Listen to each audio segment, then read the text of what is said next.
Chers amis, aujourd'hui, dans ces podcasts, j'avais envie de vous parler de l'un des trois piliers de la dégustation pour s'offrir le maximum de plaisir dans une dégustation. Il y a trois piliers fondamentaux: la qualité de la verrerie, l'aération du vin et la température. Et donc aujourd'hui, j'avais envie vraiment de vous parler de la température et de l'importance de la température à laquelle nous allons servir un verre de vin.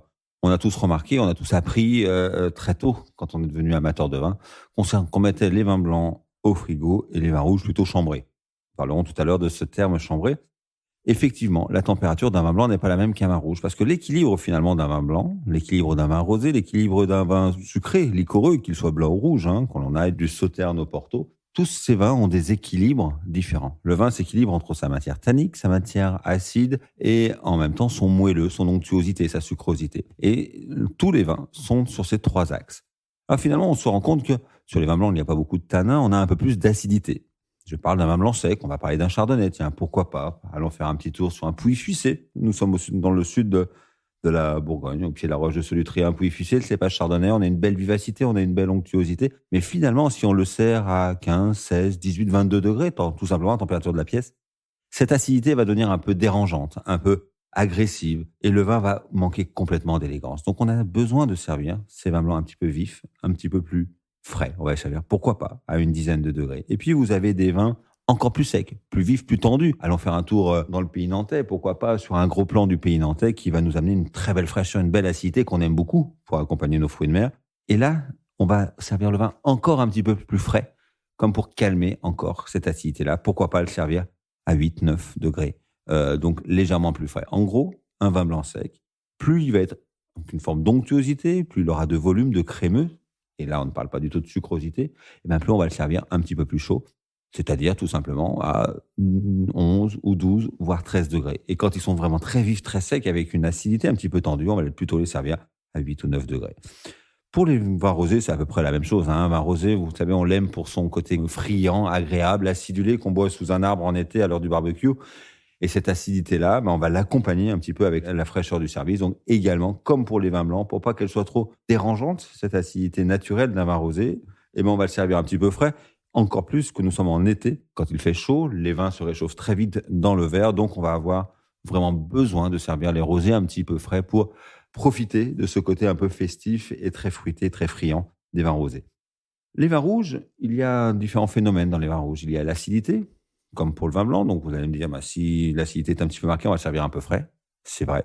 On imagine un Gamay, pourquoi pas, du Beaujolais, sur une appellation Beaujolais Village toute simple, où on va le servir un petit peu frais, à 13, à 14 degrés, pour que l'acidité soit un peu calmée. Et puis, on a la matière tannique. Alors, la matière tannique, ça devient compliqué. C'est les tanins, vous savez, c'est ce qui amène le corps, la richesse au vin, un petit peu cette astringence qui peut être désagréable. Et si on sert un vin trop frais, ces tanins vont devenir un peu anguleux, un petit peu désagréables, un petit peu asséchants en bouche. Donc, faire attention de ne pas servir les vins rouges tanniques trop frais.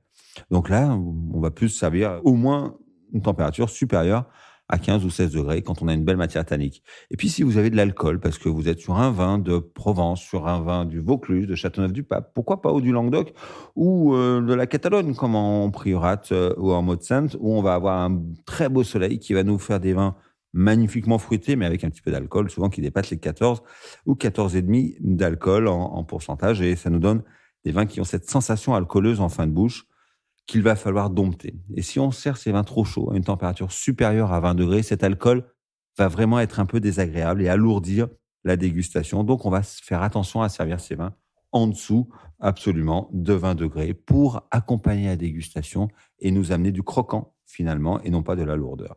Donc, si je résume, les vins rouges, s'ils sont un petit peu frais, légers et acidulés, on va les servir aux alentours de 14 degrés. S'ils ont un bel équilibre, qu'ils ont un peu plus de matière, un peu plus de puissance, on va les servir entre 16 et 18 degrés. Et surtout, faire attention que les vins blancs avec un fort pourcentage d'alcool, on ne les servira pas au-dessus de 20 degrés. Donc, toujours entre 16 et 18 me paraît intéressant. Plus ils sont légers, plus ils seront servis un petit peu plus frais. Pour les bulles, c'est pareil. Nous allons faire attention, néanmoins, comme pour les blancs, comme pour les rouges. Si on les sert trop frais, on va bloquer un petit peu le potentiel aromatique. Donc, un bon champagne, on va le servir à une dizaine de degrés pour néanmoins apprécier toute sa complexité aromatique. Et néanmoins, en dessous de 10 degrés, on va commencer à perdre un petit peu de cette finesse aromatique. Donc, on va faire attention. Frais, 10 degrés, ça me paraît bien pour les beaux champagnes. Les seuls qu'on va servir un petit peu plus frais sont les vins liquoreux, les sauternes, par exemple, les grands liquoreux du Val-de-Loire, Pour calmer la sucrosité, pour pas que le vin soit écœurant, on va facilement le servir à 7 ou 8 degrés. Il se tempérera un petit peu dans le verre pour mieux apprécier la gamme aromatique. Mais pour que cette sucrosité ne devienne pas écœurante, nous allons faire attention de les servir vraiment un petit peu frais. Voilà un petit peu ce tour de nos vins. Et j'espère que vous avez bien compris que cette température, elle est fondamentale pour accompagner au mieux la dégustation et mettre en valeur au mieux le travail de nos vignerons. Merci, à bientôt.